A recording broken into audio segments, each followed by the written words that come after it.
Welcome to the Irresistible You podcast. This is the place to get a dose of empowerment to create the life you crave and deserve. I'm your host, Amy Beltran, CEO and founder of Irresistible University. I'm also the founder of my group coaching program called, you guessed it, Irresistible You.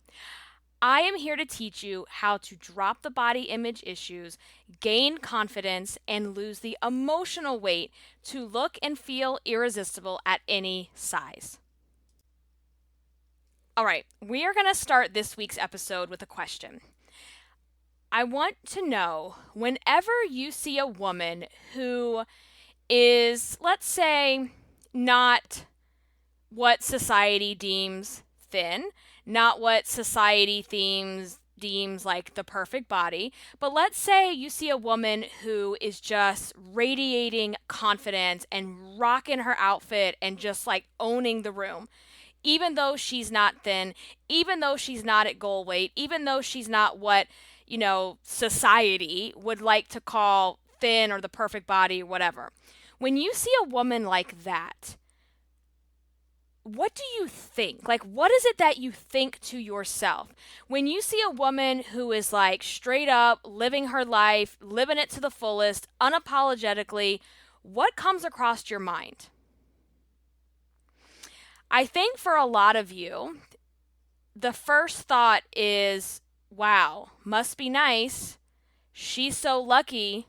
She's so lucky to have all of that confidence. She's so lucky to have, the perfect life. She's so lucky to have that family. She's so lucky that she is like that. Must be nice.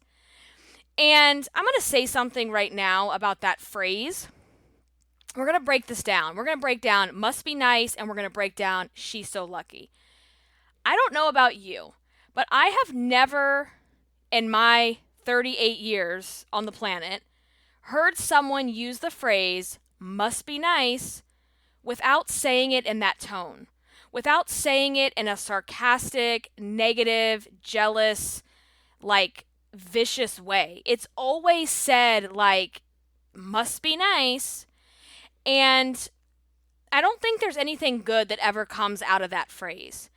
And when you're saying that phrase must be nice, when you see someone who is embodying what you want, who is embodying what you wish your life could look like. It is so easy to just dismiss your envy by saying that phrase. It's a very dismissive phrase. It's a way to deflect how you're feeling about yourself, because when you see someone like that, it's like holding up a mirror and saying, this is what you really want, so why don't you have it?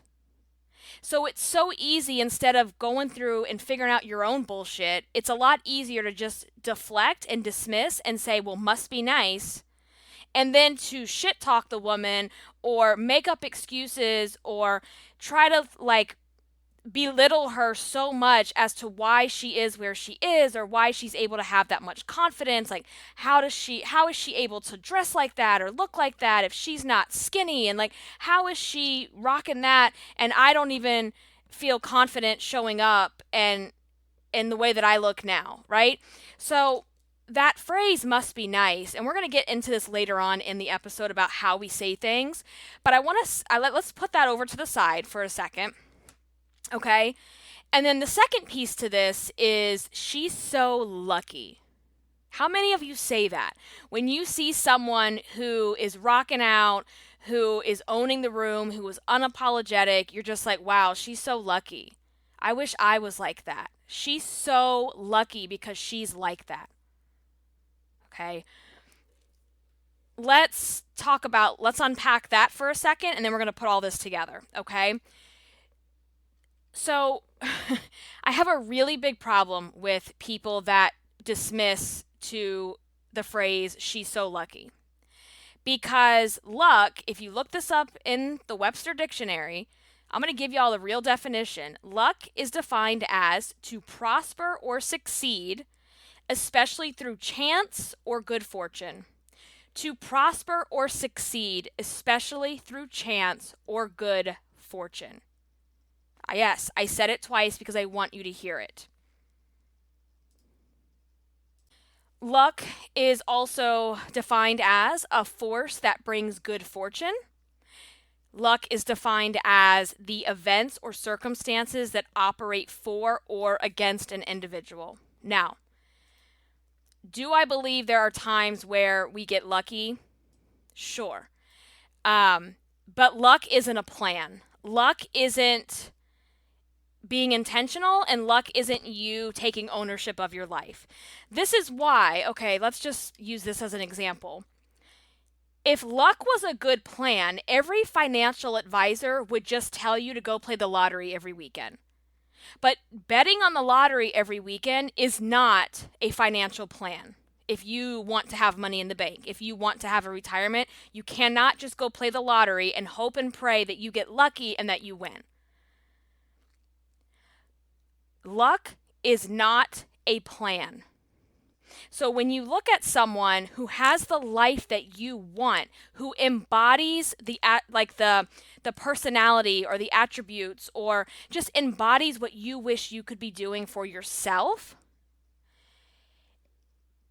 when you say that she's so lucky, you think it just happened for you think it just happened for her, or like they just had these great circumstances. And a lot of times when you say these kinds of things, you don't even know their backstory. You don't even know the circumstances that person has come from. I'm going to use an example too in my own life, because I get told this phrase often. You're so lucky that you get to work from home, that you have a flexible schedule, that you get to take your daughter to the aquarium in the middle of the day. You're so lucky that your business is like your purpose and your passion, and you're doing this thing that you always dreamed of. I am blessed, but I am not lucky in the business that I have. I am not lucky in the schedule that I have, in the lifestyle that I have created. None of that had to do with luck. It had to do with me 10 years ago saying, I am sick and tired of waiting for someday. I am sick and tired of being a slave in this cubicle, waiting for things to get better, telling myself someday we're going to have the boat, someday we're going to have our dream house, someday I'm going to work for myself, someday I'm going to have this amazing business where I can travel anywhere because my job is portable. And I found myself going, okay, bitch, when is someday going to happen? You either get off your ass and do something about it, or you just keep sitting here bitching and complaining with everybody else in cubicle hell. So when people say to me, especially as it relates to my lifestyle design and my business, I'm like, no, none of this had to do with luck. Everything that I do was with intention. I created this situation, and none of it happened for me overnight. It's the same thing with Irresistible You and feeling good in your own skin and rocking that cute dress. You can't just keep saying someday when I lose the weight, I'm going to go, to the beach. Someday when I lose the weight, I'm going to go in a kayak. Someday I'm going to go horseback riding. Someday I'm going to have kids. And you're just hoping and praying you're going to get this magical aha moment. The skies are going to open up and sing, and then all of a sudden you're going to know what you need to do. It doesn't work that way. So there's no such thing as luck when it comes to creating the life that you crave. When you continue to keep doing what you're doing, running like a hamster on the yo-yo diet, body hate, shame cycle, thinking that you're so special and unique, your circumstances are so bad that no one else in the world could ever understand, nothing's ever going to change for me. When you continue to do that, and then you dismiss other women that you see owning it and owning their life and going through it and doing all their doing their thing, you know who you become? You have become the Martha Stewart of hosting your own pity party. You are like the master host of the pity parties. You would rather sit there and feel sorry for yourself and have a pity party with your party of one than to use and funnel, like channel that energy into creating the life that you want for yourself. Instead, you just sit there and bitch and moan and complain and feel bad for yourself. That's a good use of time. That's a real good use of your energy, isn't it? You know, luck is you just living on a hope and a prayer, like blindly relying on some magical source to intervene in your favor.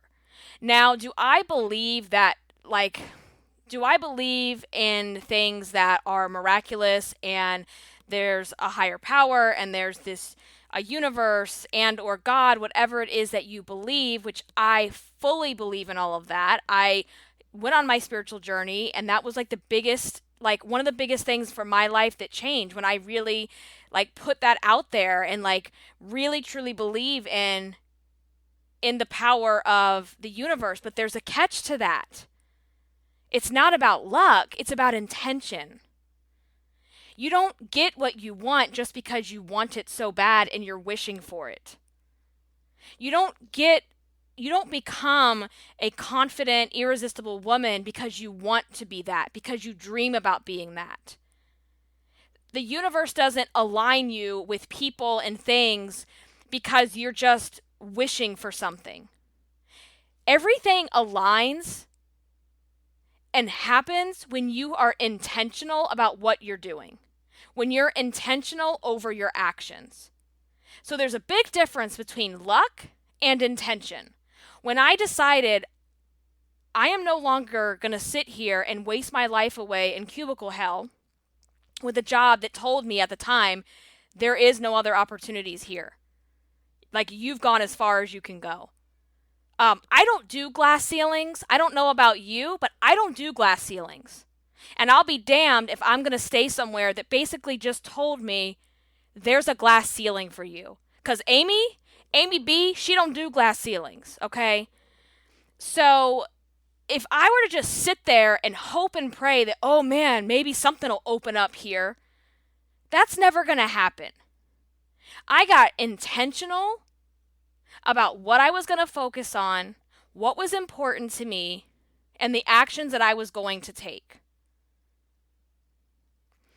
Intention, when you use intention, you give yourself control over your actions. You will not have complete control over the outcome, but it gives you control over your actions. And so when you operate from a place of intention versus luck, you're making decisions and taking actions based on that outcome or that vision that you have for yourself. So when you have that vision for yourself, and this is an exercise that I get my students in Irresistible You to do when they first come into the program, is visioning who your future self is.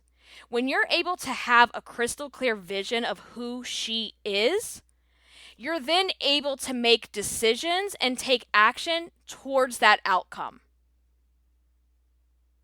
But just dreaming about it, wishing for it, feeling envious of other people that have it is never going to get you what you want.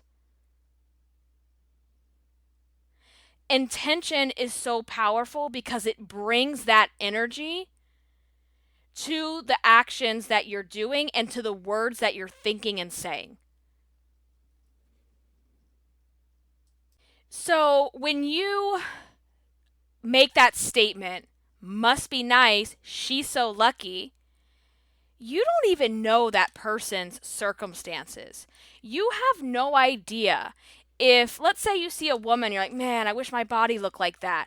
You have no idea if that woman just lost 100 pounds and it took her 5 years. You have no idea if that woman just had weight loss surgery. You have no idea if that woman just got a cancer diagnosis. You don't know the journey and the hardships and the struggles that anyone has gone through to get them where you are or where they are. So instead of staying in this place of judgment, because that's what you're doing, you're being extremely judgmental. You don't want people judging you for your weight, but you're standing here judging other people based on external factors like their weight, like their size, like their, the way that they show up in the world. And we got to get out of this place of judgment and having the pity party. And you need to start redirecting your thoughts. Again, this is one of the biggest things I teach in Irresistible You. When we get into module 1, which we call guiding principle number 1, it's called break the rules. And this is where we break all this stuff down, like in detail.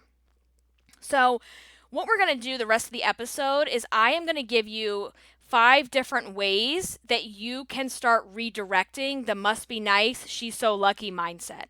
Okay? So let's go ahead and get into it.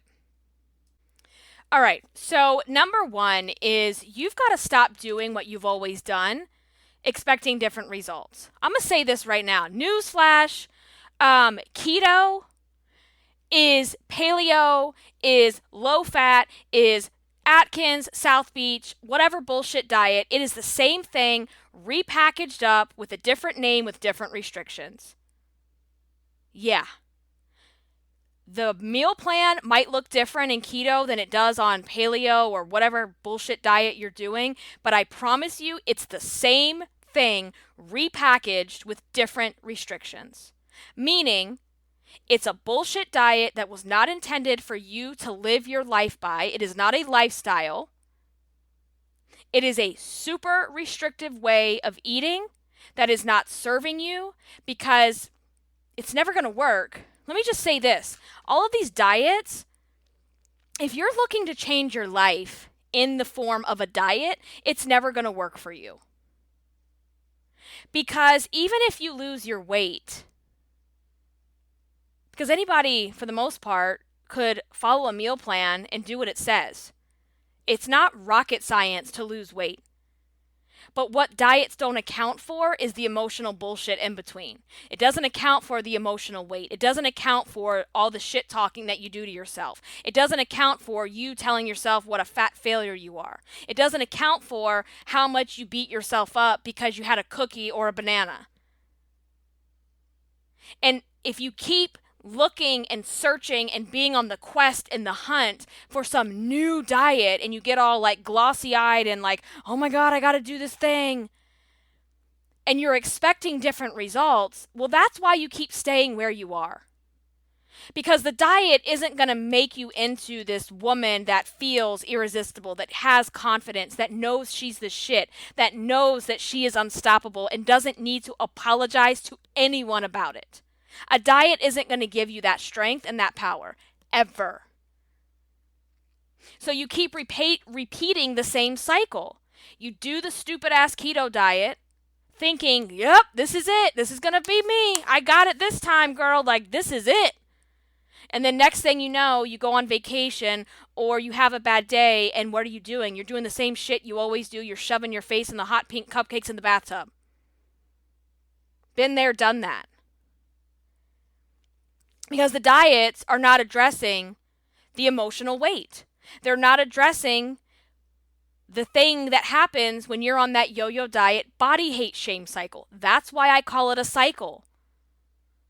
The only way to get off of it is to throw a wrench in the cycle and make it literally stop and choose to do something different.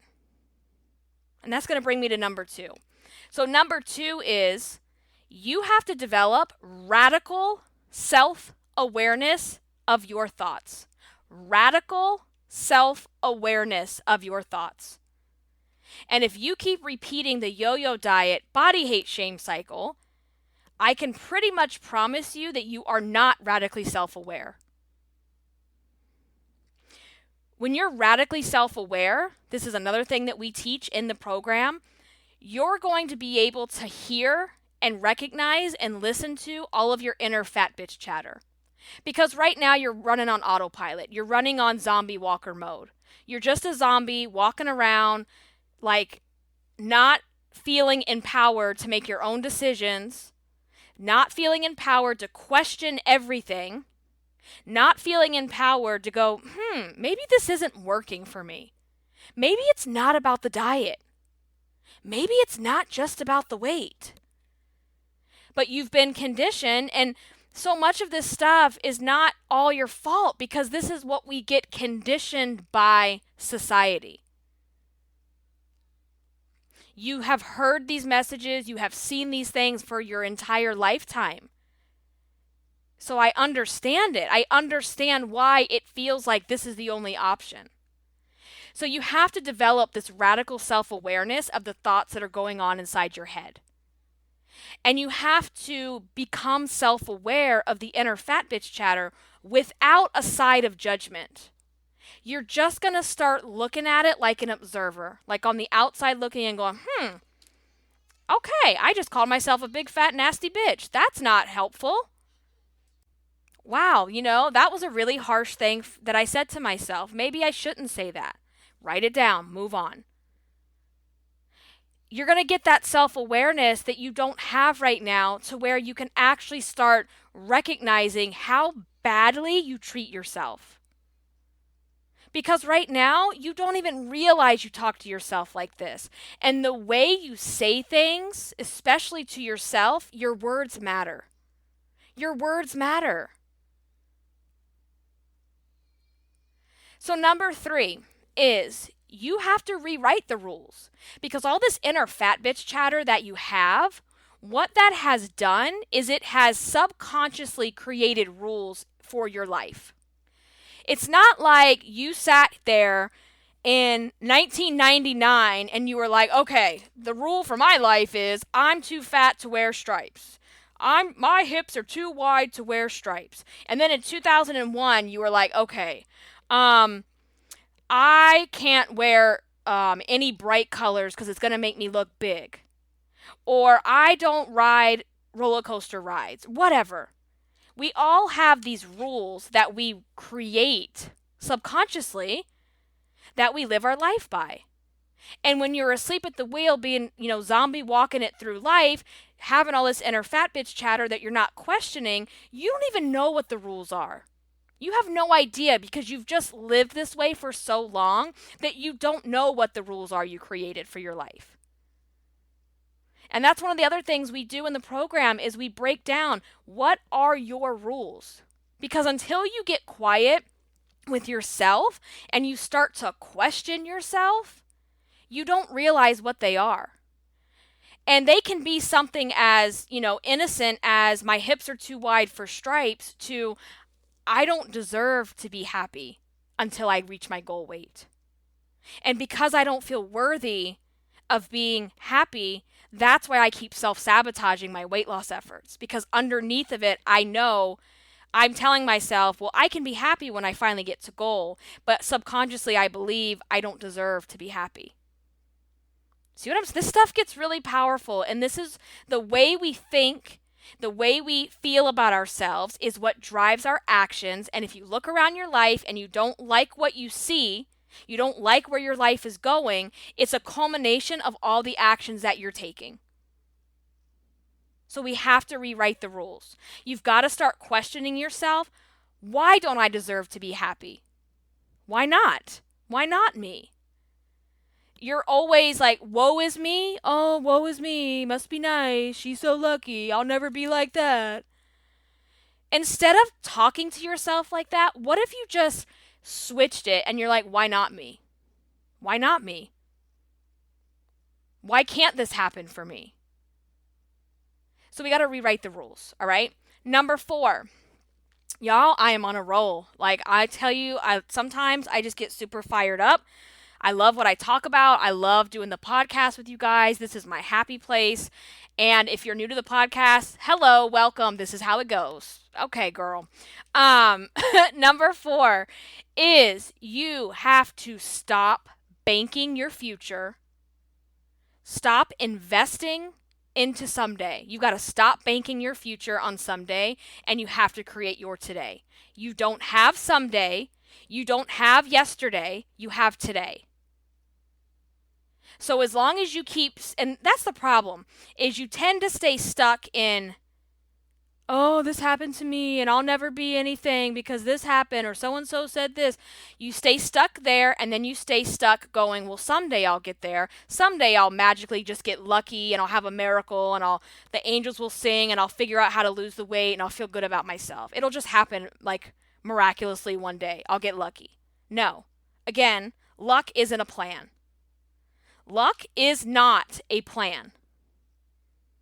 So this is where, again, you've got to get super intentional about what to do. You've got to get super intentional about what you want your life to be. And you've got to start working on it today. You have to ask for help when you need it. Understand that you can't do this alone.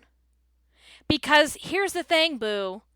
If you could do this alone, you would have done it already. If you could do what I'm talking about, you would have done it already. But you haven't done it yet because all you've been doing is your bullshit diets, thinking that's what's going to help you feel happy and confident about your life and love who you are. So you've got to recognize you can't do this by yourself. You need support. You need coaching. You need a program like Irresistible You. Because if you were able to hold yourself accountable, you wouldn't have a weight problem to begin with. So clearly, you need that support. You need that coaching. And I say everything to you guys from a place of deep love and understanding of where you are. And I'm not here to coddle you through it. Because everyone around you, your entire life, they're enabling your bullshit. They're enabling the way that you act. They're enabling you having your pity party of the year, Martha Stewart. And I'm not here to coddle you. Because I know, coming from a place of deep love and respect for where you are, that isn't helpful.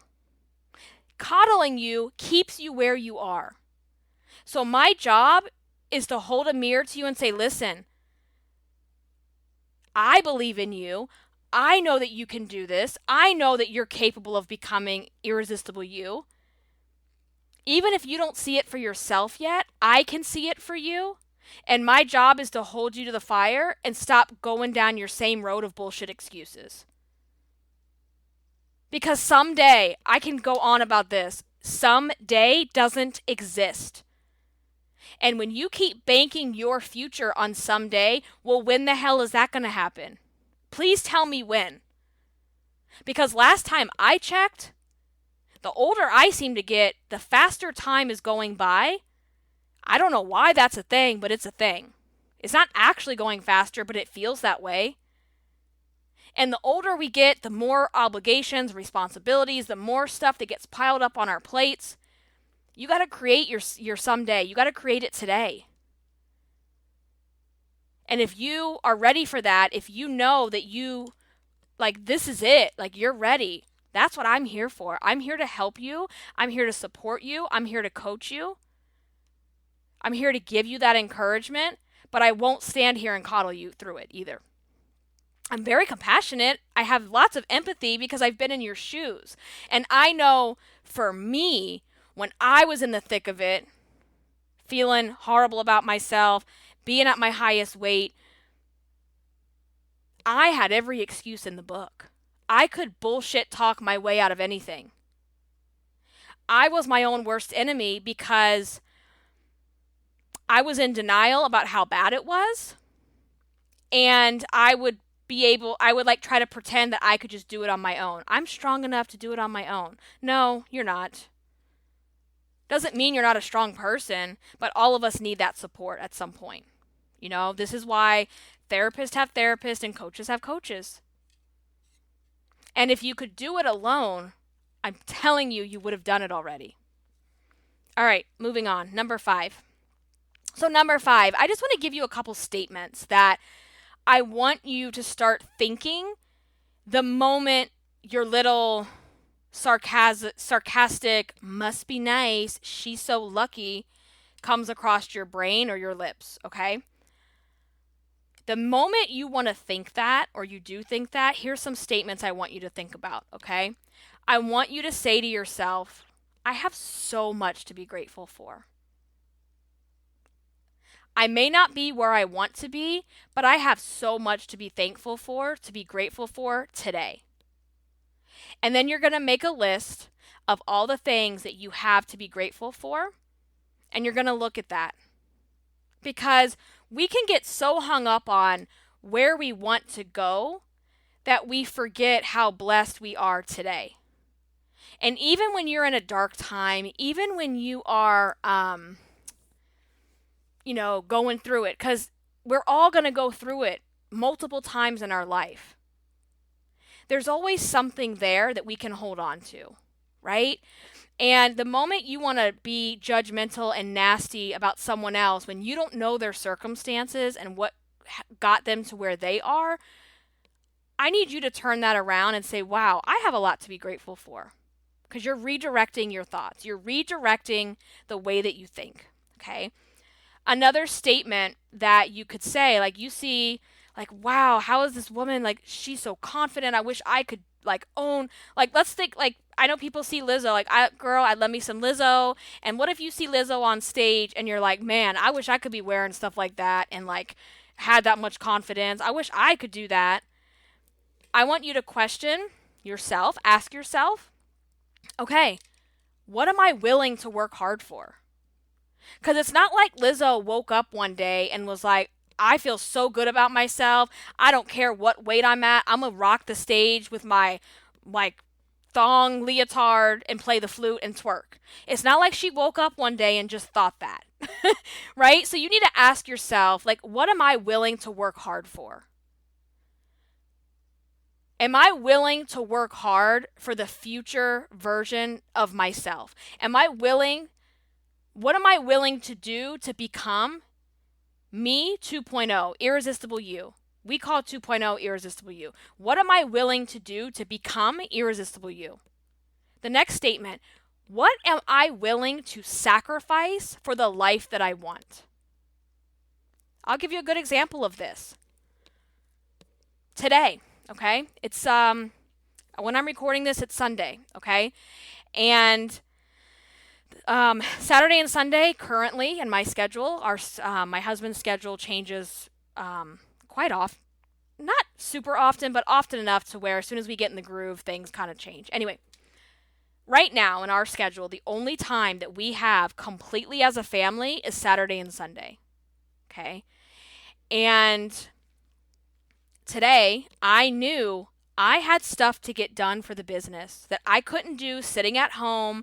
I couldn't do knowing I'm distracted by hearing Catalina and Chewy and everybody downstairs. I had to get out of the house. And I got out of the house. I took myself to a Panera. I buckled down for a few hours. I got a lot of stuff done. And I turned my phone on silent while I was there.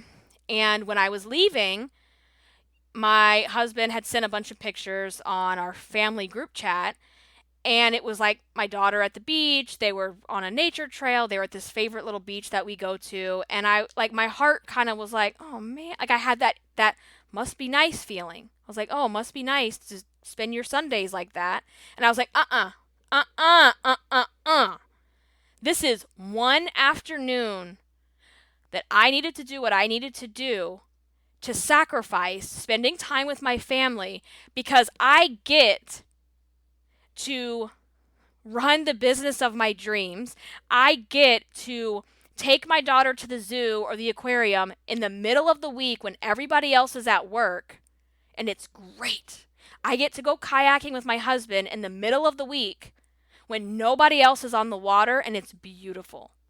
This is the sacrifice. I am willing to sacrifice because my vision is so much bigger than Sunday afternoon. So I want you to ask yourself, what am I willing to sacrifice for the life that I want? What is the life that you want for yourself? Because when you see someone and you're like, oh, must be nice, or they're so lucky, it's like, yeah, but at what cost? Everybody has to sacrifice something. in order to build and create what it is you want. If you want to create the life you crave, you're not going to get there the woman that you are today. The woman that you are today doesn't have the tools in her tool belt to become the irresistible you version. She needs to acquire those tools. Does that make sense? Okay. And another statement you can say when that little lucky thing comes across your tongue is, yeah, she's awesome and this is possible for me too. She is lucky. She is awesome. She is like killing it, right? And this is possible for me too. That goes back to, why not me, right? This is possible for you. And then I want you to think about this statement. Anytime these nasty words come across your lips and you feel yourself going in judgmental pity party entitle mode, I want you to say, you know what? I choose to be intentional with my thoughts and how I live my life. I do not live my life by chance or luck. I choose to be intentional with my thoughts, my actions, and how I live my life. All right, we're at 5. That's 5 things, guys. I'm going to just recap real quickly. Ways to redirect the must be nice, she's so lucky mindset. 1, stop doing what you've always done, expecting different results. Develop radical self-awareness. Rewrite your rules. Stop banking your future on someday and create your today. And get intentional about what to think. And those statements that I said out loud just now about some of the statements you can use, all of those will be on my website, which is irresistibleicing.com. You can go to the link that says podcast, or if you go into the show notes, I always include a quick link to that episode's show notes, so you can grab those there. I also want to talk about this with you over in the free Irresistible You podcast discussion group on Facebook. We're going to be diving into this week's episode, and I want to hear from you. I want to know how you're planning on working on your must be nice, she's so lucky mindset. So let's jump in there. Let's have a discussion. Let's put all this on the table. We have to talk about these things. We can't stay isolated, because that's part of the problem also. And that is why I created the community that we have, because I want you to feel validated. I want you to feel like you're not alone anymore, because there's these other women out here that totally understand what it is you're going through. So my last note is, if this episode has helped you, if the Irresistible You podcast has helped you in any way, you guys send me beautiful messages all the time. I would love for you to do me a favor. I would love for you to go into iTunes and leave a rating and review for this podcast. That is the number one way that you can help support me, is to do that, because the more reviews that we get, the more it puts Irresistible You into the algorithm for iTunes, so that more women can find this amazing community and can get the help that they need to become Irresistible You. All right, ladies, this is it. I'm going to wrap it up. I'm going to catch y'all in the group this week. We're going to have some fun in there. Until next time, stay irresistible.